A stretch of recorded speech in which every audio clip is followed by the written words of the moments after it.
Hello and welcome to another video. So I'm going to show you what we're doing with the pumpkin left over from yesterday's pumpkin carving. I grow vegetables and fruits and things in the garden, and I have a lovely crop of carrots. Here they are. So these are this year's carrots, dug up about 10 minutes ago, top-tailed and washed. So that's this year's carrots. We also have our pumpkin from yesterday, which has been cleaned, washed and refrigerated overnight. And we have these little gourds, which I'm going to cut the flesh out of. So I will get you set up and we'll have a look at what we're doing today. Right, so the trusty crock pot is out, and in here I have some boiled water. It is on high. What I'm going to do is I'm going to chop up 2 small onions, some celery and 4 carrots from the fridge, plus my carrots from my garden.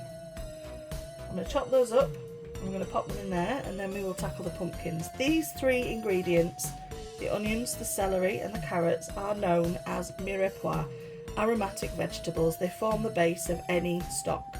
So I'll get those chopped up and added. Might give that celery another wash just to make sure it's all clean, and then we'll go from there. Right, so in there now we have all our vegetables. We have our onions, carrots, celery. To that we're going to add 2 vegetable stock cubes and some salt and pepper to start with. I should have said at the beginning, this is going to be a spiced pumpkin and carrot soup. So we've got our stock cubes in there. We're just going to add, so I always do my salt in my hands just so I can measure the amount. Couple of pinches, and then superstition states over the left shoulder. We're going to have a sprinkle of black pepper and a handful of mixed herbs. So I usually use fresh herbs, but this year has been terrible for growing anything. So this is marjoram, basil, oregano and thyme.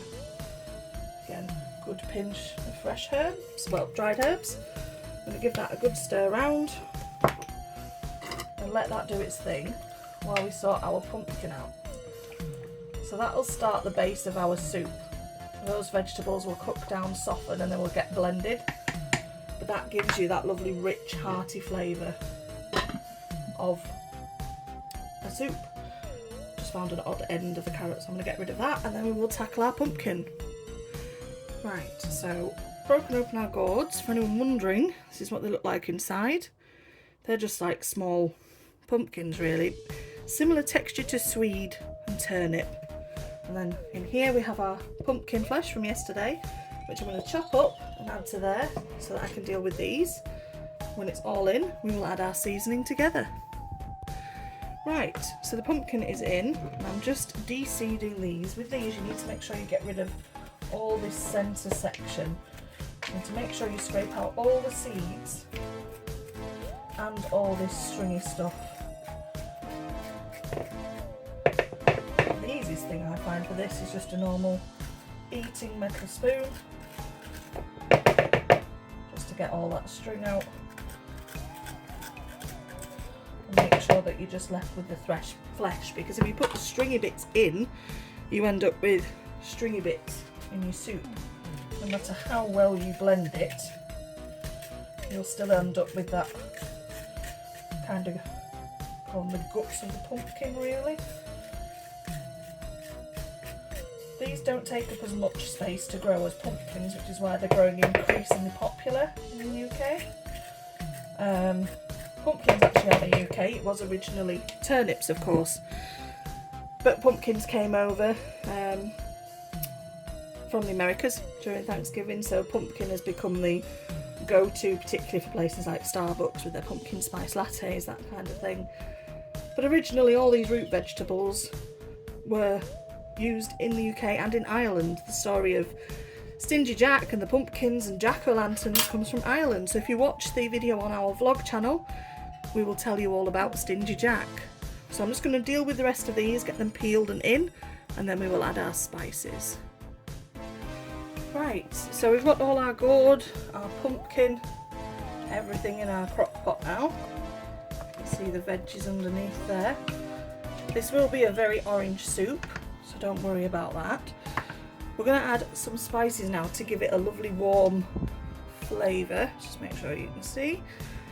So the first thing we're going to add is a flavour that I absolutely adore.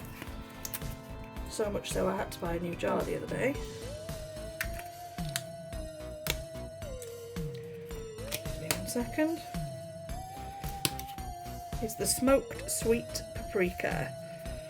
I'm just going to put a good dusting of that in. We will add more later once we've cooked it, blended it and got a bit more of a taste for what it needs. Then we have some ginger.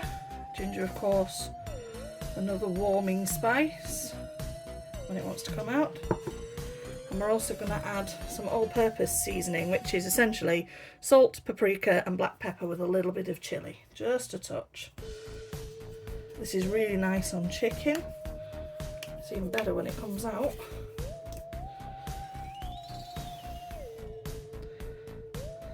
There we go. And what we're going to do is give that a good stir and let it cook. And it's going to sit there now for probably 4 hours or so, because we have guests coming tonight and they're having bread and spiced soup. It's one of our Halloween celebrations, and soup's nice and easy. It's a nice easy thing that people can just dip into. We do have some other bits in terms of snacks and nibbles, but the main dish is going to be soup and rolls. So we'll come back in a few hours and see how it's getting on. Okay, so we are about 3 hours in. We're just going to have a little look, see how we're getting on. And give this a blend and get the final lot of spice in. And then it just needs another half an hour. You can see this has gone really nice and soft now.